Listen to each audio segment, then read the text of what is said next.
What's up, everybody? Ben Raza here for OddsShopper, bringing you a little Genesis Invitational, no house advantage picks. We're going to look at the board, scan the first round options, and build out a card. See if we can get that 5x. I'm going to go for 3 picks. That's a 5x over on NHA. We'll talk about what else is going on there. But first, I always want to say, welcome in. If you're new to OddsShopper or returning, either way, happy to have you here. Excited to talk golf. Hit the like button. Subscribe to the channel. Let's dive into the plays. Like I said, I got 3 of them. The first one I already put on the screen. You see it. We're talking about first round, and we're going over under Rory McIlroy birdies. Start making some putts, Rory. I need you. 5 birdies will get it done for us. Over 4.5 birdies. He's in a perfect tee time. He's got the big cat in his group. And we know Rory, there are elements of slow starts, obviously. We've seen it time and time again with him. Not discounting that, not arguing that. Stats still bear out. Elite birdie or better percentage. Just elite everything. Came in 32nd at Waste Management, uneventful. He still gained over 6 strokes tee to green. Before that, he won in Europe. He was dominating during swing season and last year when we saw him. The putter comes and grows. He has no issues on POA. I see no reason, with the conditions looking pretty reasonable, that Rory can't take apart the par 5s, can't attack some of these other holes. There's basically a gimme par 5. He should have that every round. I'm going to call for a couple mistakes, and I'm going to call for a lot of birdies to get this card started. So the first NHA play for me on my card is Rory McIlroy over 4.5 birdies. Now, before I get to my second play, I do want to say, because I'm sure some of you are watching and saying, what is no house advantage? This is what we're doing. You see it there. All different sports, all different options. We're projecting over under different categories. You build out your card, and depending on how many you make, you're going to get that multiplier. So if you hit 3 for 3, 5x. You hit 5 for 5, 21x your money. You see it versus the house. You can play against other people as well to get you started. Go in the link below. Get that first match deposit bonus of up to $100 with the code Stokastic. All sorts of options.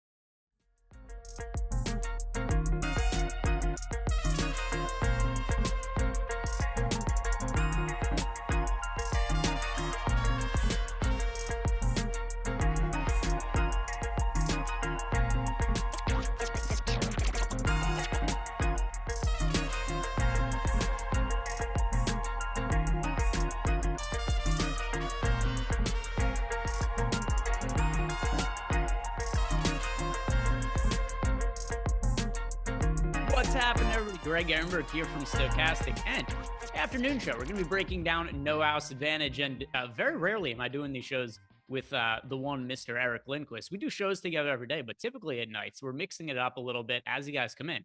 Like the video, subscribe to the YouTube channel, but also if you are signing up at No House Advantage for the first time, take advantage of the link we have below, because when you sign up using that link, you're going to get up to a $100 bonus on your first deposit, which is a great way to help build your bankroll, but also don't look past all of the projections we have available for free over on Stokastic.com. So you head on over to our site, and we have NHA projections right in here for both versus the house and pick'em contests. So the pick'em, that's more the DFS style play, and then the versus the house props, those are more just props you can play against the house and parlay them together, which, by the way, they give you better odds on No House Advantage than they do on Prize Picks. So we're going to be focusing on the pick'em here and some of the projections we have there. But Eric, what has happened with you this afternoon? Not much, just being super dog dad, going through golf. I have PGA Live before lock, my first PGA Live before lock in a long damn time, that's for sure. So I'm excited for that with Ben Raza filling in for Jeff. And then just going through some of my golf stuff. 10-game NBA slate tomorrow. There's just 3. So I'm really hunkering down. I've pretty much been paying attention to NBA and golf since I woke up at like 6 a.m. listening to podcasts, getting ready to go, because today is your last major day of NBA before the All-Star break. Yeah, and then we've got a full week off where I guess, we're on Live Before Lock later. We can talk about some of our upcoming plans, but yeah, people don't know that you and I were going to be going on vacation together, but it's just between us. The audience doesn't have to. Or not, but that would be amazing. Plans. Do you have anything? Actually, I'll ask you later. So I have a golf tournament on Saturday. My 2-man partner and I, we're pretty good at golf. So we're playing a tournament in Ojai, California on Saturday. I think Jordan's going to be there Friday morning, so we're going to probably get together with him there. And then I'm coming back on Sunday to go to Riviera to go watch the Genesis. Hopefully Tiger Woods makes the cut, so I can watch him. Yeah, you're not going to be sandbagging like Aaron Rodgers, right? Well, no, because I just play actual golf. There's no there's no handicap involvement in the stuff that I do because again, #good. It wasn't the pro-am where Aaron Rodgers, I forget who he was playing So with full at of Pebble shit. Beach, 10 but handicap, and all he's done is play golf for the last 2 years and exhibition matches and whatever else. And I'm like, dude, you got done with the NFL season and all you thought about was like, I'm gonna really get him there. I mean, you shot like 33 outward on the front at Pebble, and they're playing like 2 tee boxes up. Like, come on, dude, get out of here. And as a Viking fan, it's just beautiful to be able to hate on him even more. yeah, he's on his darkness of tree right now, so he's not going to see this. But I can't remember whoever it was that came in second in the tournament said they declared themselves the winners because Aaron Rodgers was such a horrific sandbagger that they were impossible to beat. Stephen Leibowitz saying bobsled training for the boys could be something that we have in the works for the NBA All-Star break. Although with that said, in New Jersey, it's like 70 degrees here in New Jersey, which is totally insane because what it was last weekend. No, there was a day last weekend it was 4 degrees, and today it's nearly 70. I was out a little bit before this afternoon. Yeah, I talked really to nice. Eitan this morning. He was thinking about going golfing. It's like, that'd be nice. Yeah. So Pennsylvania, New Jersey, you guys are heating up out there. Yeah, I hope they don't allow Eitan on the golf course. Yeah. It's a whole disaster. They don't allow them on Twitter, so yeah. golf course. Yeah, well, like if you're not sophisticated enough for Twitter, you can't be sophisticated enough for a golf course. But anybody's sophisticated enough to go play on No House Advantage, especially there's the using segue our tools and projections, yeah. which I'm about to. Because here's how easy it is. It is so easy to upload lineups from our projections to NHA that even Eitan could figure it out. I'm telling it is that simple. It is as easy as it gets because we have a couple things. I just posted into the YouTube chat. We have projections totally free over at our website. And also we have optimal lineups already built in that you guys could export and upload right into No House Advantage. And what you and I are going to do here, Eric, is we're going to look through some of the projections we have at NHA, and we're going to build out a DFS card. We're probably not going to fill that out 100%. Maybe we will. Who knows? Potentially we will. But that's what we're going to do over the course of the show. We're going to pull up NHA, which, Mike, if you wouldn't mind, could you get NHA on the screen? And then we could start filling out a prop card. We'll figure out like which props want different confidence intervals. And unfortunately means I'm going to have to talk about the Boston Celtics a little bit today because that was didn't go well for me last night. Oh, my God. Trying to figure out what the Celtics were going to do. I am totally prepared for our show tonight where I am just going to get hammered about Derek White and the Boston Celtics. And I don't know what to do about him today either. But one thing that does stand out immediately in our projections, Eric, one of our top overall projections of the entire day is Malcolm Brogdon for over 0.5 threes. Super, super low line in the NHA pick'em here. Just 0.5 threes for Malcolm Brogdon. Now, I understand Jason Tatum was originally not really expected to play. He's going to play. Derek White, by the way, actually was dealing with an ear injury last night. And he almost wasn't able to finish the game. Unfortunately for me, he was able to. And now we've got Marcus Smart back in the mix. But Malcolm Brogdon has an over-under of 0.5 threes. We have him projected for 1.8 threes, the over winning 82% of the time. The overall numbers for Derek White this year coming off the bench averages 2 threes per game. How confident should we be in the over? We should be pretty confident. Do you know what he shoots from 3 on the season? 76%. That you're funny. You're a funny guy. Glad to be doing this with you. 45% from 3. It's really an option. What? So it's very impressive. It's very impressive. That's #good, but you can make fun of him. Luke Kennard led the league with a number pretty similar last season. He's been shooting at an unbelievable clip. 45% from 3. Really, really makes sense to be taking the over. The only thing that I have questions about when it comes to Boston, I did like Detroit plus 12 here today. And part of that is just how many minutes are you going to get out of Derek White, Malcolm Brogdon? Does Robert Williams even play basketball today? A lot of guys who played a lot of minutes. And now Jason Tatum and Al Horford coming in fresh, or Jason Tatum had an illness, but for the most part, pretty fresh. Do they just go very, very easy on the other guys if the game gets out of hand early? Again, 12-point spread. You can think about blowout potential. Malcolm Brogdon coming off the bench, like he's not guaranteed to get, beginning of the game, beginning of third quarter run. And then, you could see a reduced workload for him coming off of a lot more minutes than him normally, getting up to 39 last time out. So, I still like the over, though, all of those things being considered. If he plays 25 minutes, getting 2 or 3 shot attempts from him is more valuable than most guys getting 2 or 3 shot attempts. 45% from 3. Give me more. Yep. Hey, let's put that in a pretty high confidence interval there, Mike. When you're building out the lineup, like I think we could let's throw in the 9-point spot. But any of those high probability, like any of those high confidence ones, I think we should feel good about with Malcolm Brogdon. Let me look at his game log. How long has it been since he hasn't hit a 3 in a game? Watch, be like 2 games ago. All right, Brogdon. Yeah, Brogdon has hit a 3 in it. Listen to this, Eric. A 3 has been made for Malcolm Brogdon in all but 1 game since January, since December. So in all of 2023, actually, he only has 2 games. He hasn't hit a 3. It's pretty good. 9-pointer, 10-pointer. I think we should feel really good about that. I do like the Malcolm Brogdon prop quite a bit. We'll go back and forth here. Look at our projections. What catches your eye? What's another one that we should feel good about? Yeah, so the Jokic one is pretty interesting to me. Is that still sitting at 12.5? Because again, they don't move when you're playing the lineups, when you're playing versus your peers, as opposed to versus the house. So I'm looking at that 12.5 number that exists for Jokic. That is a gigantic number in terms of rebounds. I like less than that. Now, that being said, one thing that I do really like, Nikola Jokic, 7 straight home games, he has triple-doubled. For an entire month straight, the guy has just been on an unbelievable clip. But when you start talking about 12.5, that's a pretty big buffer that exists on the top end. So I like less than that number. Once again, just pretty outrageous. It's now down to what? Oh, it opened at 11.5. That's not as appealing, taking the under of that, but I still kind of shade that direction. All right. So that's going to be the under, which we're winning 57.81% of the time. Lower confidence interval, higher. Yeah, let's put that down to the 1 or the 2. Okay.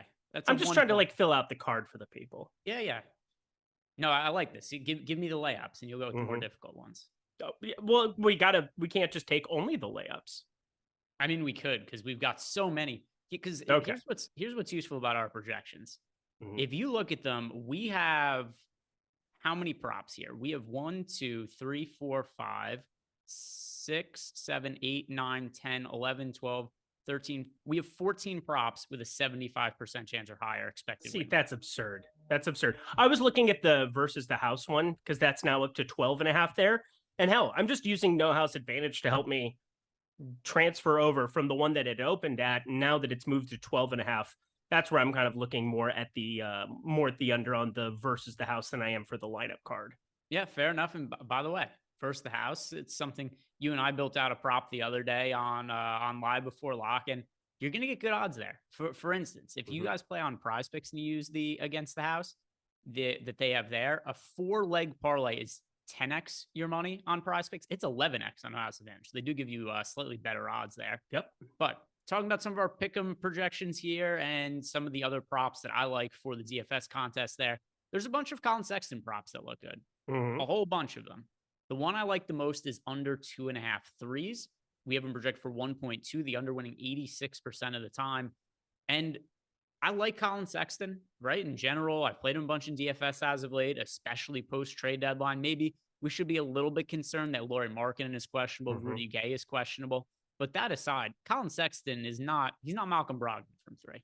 No, he's not. And this is where I think the under of 2.5 looks good, regardless of what happens with Lauri Markkanen, whereas his other props, even though the unders look good there, they won't be as good if Lauri Markkanen sits here. For me, it's just another thing for me. I cross-reference shot attempts and then what's their 3-point percentage, and you calculate it out that way. It's a pretty foolproof way of calculating out 3-point percentages and 3-point props. 2.5 is a ton of damn threes there. 86% on the under. That is definitely going up in that 9 or 8 point confidence level. Just a share, just like a shade underneath that 10 that we already put up there. But Collin Sexton, he's only attempted 1, 4, 3, 5, 0, 1, 4. He's only gone over this number once since the trade deadline. So letting you know, pretty good play.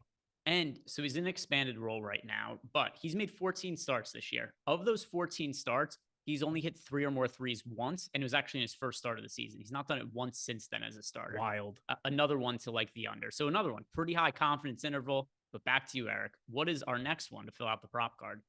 Let's go to, I mean, there's a couple of them that in terms of unders, the unders just look fantastic. Jimmy Butler, your boy, sitting at 8.5 rebounds here. What a gigantic number that is over on No House Advantage today. They get this Brooklyn team that I do think defensively has improved themselves drastically. Say what you want about Kevin Durant, about Kyrie Irving leaving town.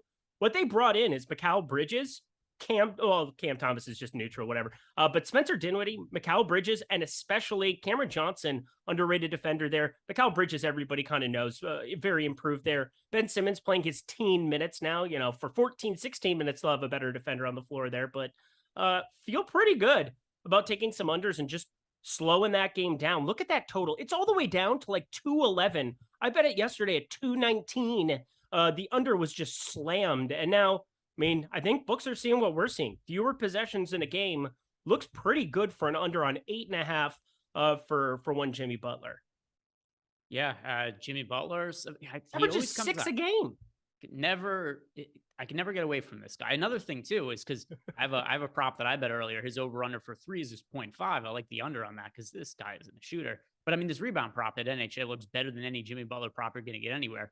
8.5. How many times this year could he have even hit the over on that? It can't be many. He's gone over now. 2? Well, no, 8.5. One time last game since twice in the calendar year has he gone over that number of 8.5. Yeah, I like it. We projected out really well. And that's also what I was saying before. We have so many projections, so many props that project so well in our data here that just go check them out when you're building your lines. And there's so many offerings on NHA as well in terms of the different props.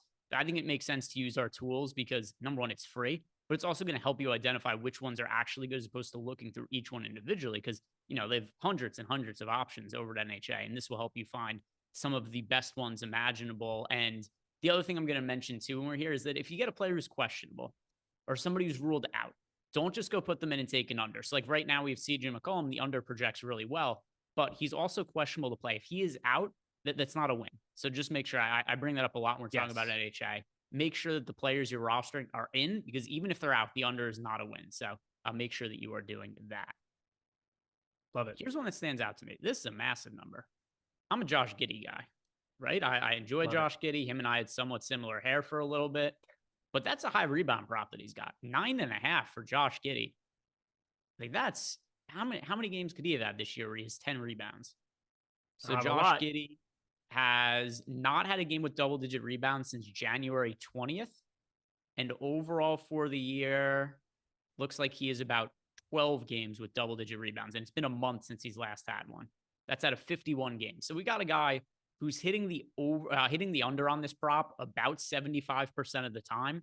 With that in mind, it is no shock to me that we have Giddey projected for under 9.5 rebounds, winning 77% of the time.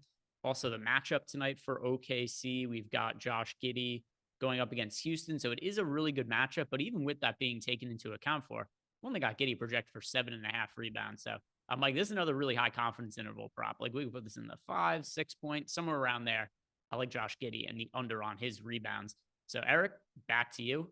Help us out. What's another one to fill out our card with? Yeah, giddy up, baby. That's for sure. That one's fantastic. Another one where you have to pay attention, and I would have a swap in place to know what to do. It's going to be a big part of the DFS card that we talk about coming up later. But CJ McCollum, what are we doing here with 38.5 points plus rebounds plus assists? That would look great if Brandon Ingram was out. Brandon Ingram is playing basketball, and a lot of points plus rebounds plus assists. The edge in it is being able to just calculate how many points they're going to have and knowing that you kind of have a buffer sitting with the rebounds and assists. And I don't see a whole lot of points coming down the pipeline when you have a 30-plus usage guy in Brandon Ingram now controlling the offense in a revenge spot against his former team, the Lakers. Tell me that CJ McCollum isn't one of the best plays on the board on the under of 38.5 if he plays. He could also be limited first game back in a while. Yeah, so it goes to what I was saying before, which is we project the under really well. Just make sure he's playing. If he is playing, I love it for multiple reasons. Firstly, you said we've got Brandon Ingram back now.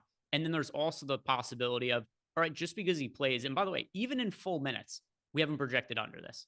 If he was to be somewhat limited, and I'm not talking crazy limited, I mean, if he's getting like 5 less minutes, there'd be reason like the under there. So I think CJ McCollum and the under there do make a whole lot of sense. I don't expect him to be severely limited if he plays. He only missed 1 game, but it's a possibility. It's more likely than normal that he wouldn't get his total full allotment of minutes. So yeah, I'm with you. Take the under on CJ McCollum, but Once again, just to remind everybody, there's going to be a fresh NBA injury report, the biggest NBA injury report at 5:30 p.m. Eastern time. So looking at an hour and 45 minutes. And that's when I really get, that's when we really should have more of an idea on what's going to happen with CJ McCollum. So just make sure that he's in. But if we are close to lock and McCollum is still questionable, what would you do with him in that kind of scenario? Then I'm looking at LeBron James and Anthony Davis. Both of those unders are right about a 65% confidence interval. So the way that I would do this is I wouldn't put CJ McCollum at the very top, but I'd put him somewhere in the middle and kind of like guarantee myself that 5 or 6 if he plays. I mean, we're talking nearly 90% of the time he's going under at 38.5. We talked about all the concerns there, but Anthony Davis, I like less than 0.5 3-pointers made. And LeBron James, there's a number of them that seem decent. Rebounds and 3-pointers made as well. His line's at 2.5 for 3-pointers made. I think I really like that one too. We've got him projected just above 2. In a pinch, I think that that's a pretty easy swap to make.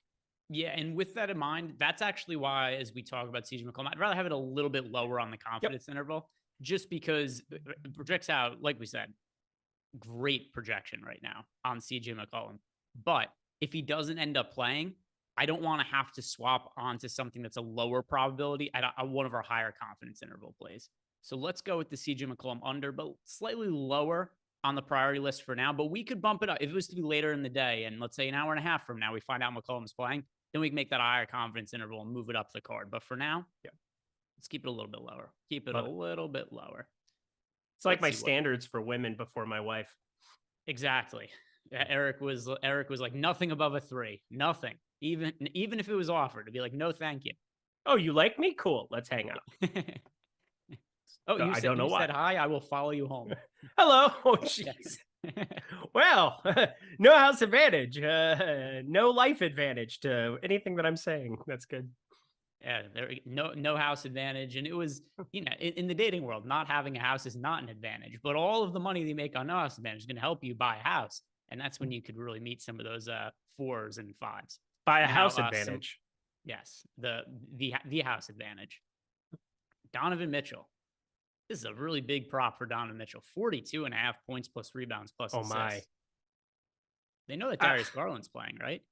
Yeah, they do. But also, I mean, we're watching this dude, Donovan Mitchell. He is that guy offensively. That's his job. Go out and chuck. But like, he put up 41 points, only 9 extras against San Antonio. A little different matchup going into Philadelphia. They can throw some different looks at him. Just a 216.5 total. Darius Garland exists. Lots of reasons that we should be looking under on that one. Yeah, it's just such a big number. We've got him projected for 34.2. And let's see, what are Mitchell's numbers overall for the year? By the way, a difficult matchup for him, too. That's what I said. So he only averages 5 assists, 4 rebounds. So that's 9 to go on top of points. That's 36 that he's averaging, points plus rebounds plus assists. And you have to factor in that matchup you just talked about. And the total for this game is 216.5. Actually, what's crazy? The Miami-Brooklyn game total is 211.5. So there's kind of tiers to totals. So for today, these are the 3 games with the lowest totals of the slate. We've got 211.5 in Miami-Brooklyn. Just insane. More reason to like that under on Jimmy Butler rebounds we talked about before. Then we've got Cleveland at Philly, 216.5 total. Also pretty low, not as low as 211.5. The next lowest total is 227 in Boston, Detroit. And that is the only other game with the total below 230 at all. So, I mean, you're talking about 2 games on the slate, just massive less possessions expected relative to other games. So, yeah, Donovan Mitchell, let's take the under on that PRA. And that's another pretty high confidence interval one for us here, Mike. Once again, 34.2 is our projection. Hit me with another one, Eric. What's another prop that you're liking? Oh, okay. We're going back. I like Shai Gilgeous-Alexander as well. Talk about 3-pointers made. He doesn't shoot a lot of them. What are we doing? 1.5 is a pretty big number to be getting. And there's a couple of opportunities for this. This is massively juiced. If you look at other places, use that to cross-reference to give you some idea of where to go for no house advantage. That's usually factored into our projections. So the easiest thing, check out the free projections that we put out every single day for no house advantage and take advantage of that. But on the season, He's shooting sub 35% from three. He's only attempted 135 threes in 52 games. That's less than 3 per game. So he needs to make 2 of 3 in order to cash that ticket for you. As I look at his box scores too, 2, 1, 1, 1, 2, 3, 2, 1. Damn near binary in terms of shot attempts that we've had from him. He has not made more than 1.5 threes. He's only done it twice in the entire calendar year. So there you go. SGA, less than 1.5 threes. I like it. And actually, usually, let me look at, just for reference, what do you think his prop is on like standard sports books? 0.5, I think. And is there juice on either side of that? Let me find it here again. I saw it earlier. I think it was plus money on the over of 0.5, but I could be wrong. Let me double check. I just know that the 1.5 was like massively juiced if you tried to do that. It is at it's off the board right now. So that makes nope, there it is. The under of 0.5 has plus money attached to it. Yeah. So the over is being minus money. You're talking minus 140 on the over of 0.5, but we're getting a whole extra 3 to go with it. Yeah, and SGA, as good as he's been this year, not exactly a volume 3-point shooter, as our friend Aton would like to say. Not voluminous. Not voluminous. It's volume. Eagles are gonna roll the Chiefs. Ah! Yeah, not voluminous 3-point shooter. So we could look at the under on that. That's one that I think makes a whole bunch of sense that we could build. How many props do we have left here, Mike? Mike Lawrence is dead inside. Yeah, did you see? I thought he was frozen. We have 2 props left. Number 10 and number 3. It's okay, Mike. You're a fake Philly fan. Don't worry about it. You're fine. Yeah, he still thinks they won the Super Bowl. He blacked out after the holding penalty. My favorite Fleetwood Mac song, Hold Me. It's a good one. That's the new James Bradbury anthem. It is. It really is. Rip, by the way, Catherine McPhee dead. It sucks. What happened? She died. Cat McPhee. The other. So there's like 3 main singers. You had Lindsey Buckingham, you had Stevie Nicks, and you had Cat McPhee. She died this year. Oh, so in 2023? 2023? Yeah, she died like last month, right? All right. Rest in peace. I didn't know who you were, except thank you for making Eric's. Actually, I don't even like people like Eric's life a little bit better. Let's go back to just generality. Let's go back to some of the top props here and try to fill out the card. November 30th, 2022, she died. We're going back to Luka Doncic. Hello. Assists. This is just what is going on in Dallas right now. You have Kyrie Irving. That is a dude who, again, he's added to the injury report, but he's still probable. So he's playing basketball more than likely here for Dallas today. I'd be very, very surprised if he wasn't. But this is a ton of opportunity that's going to be going Kyrie's way. He's instantly played 40, 42, 35 minutes. He averages 27, 5, and 5.5. I know it's a different team, but like no Tim Hardaway Jr. out there. It's basically all Kyrie and Luka. But Luka's the one who went from having the entire team to basically splitting a lot of these stats with Kyrie Irving. I mean, it's just another mouth to feed in a very, very prominent way. And rightfully so. They're still looking for their first W together. But these assist totals, saying 5 and 6 his first 2 times playing alongside Kyrie. We need to get a larger sample size for sure. But I think you want to be early to the party on shorting Luka Doncic in just about everything. His projection last game was north of like 59, 60 fantasy points that we had going at DK. I could not have disagreed with that more at times. And I think immediately the industry has kind of realized that these are incorrect. So again, we're playing versus other people here. 8.5 assists being the line. I love the fact that our projections have him sub 7. I think that that's pretty appropriate. And I'm going to bring us home here. One final prop left, and is one that projects really well for us. Darius Garland under 4.5 rebounds. We're winning 82.23% of the time.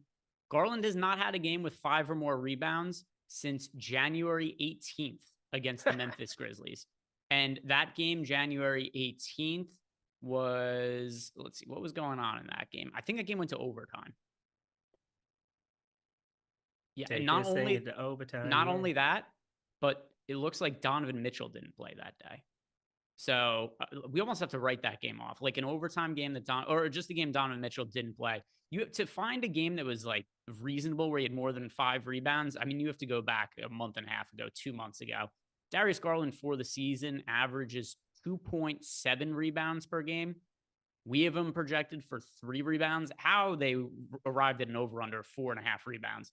Just a crazy, crazy high line here. So I really like under 4.5 rebounds for Darius Garland. That's my final prop of the day. That is what's going to close out our card. Guys, if you guys want to build out some of these cards over at No House Advantage, sign up. Use the link below. It is going to get up to a $100 bonus on your first deposit. We've got free projections for it over at Stokastic.com. It's the easiest way to make some money right now. These contests have also been overlaying a lot, and that is something you guys want to get in on before the overlay goes away. Right now, you want to get in early at No House Advantage, and there's still time. Sign up using our link, and once again, $100 bonus on that deposit when you do. That's going to do it for myself and Eric. We're going to be back here later on tonight for NBA Live Before Lock, so check that out. Before you leave, guys, like the video, subscribe to the YouTube channel, and good luck. Happy Richards Day.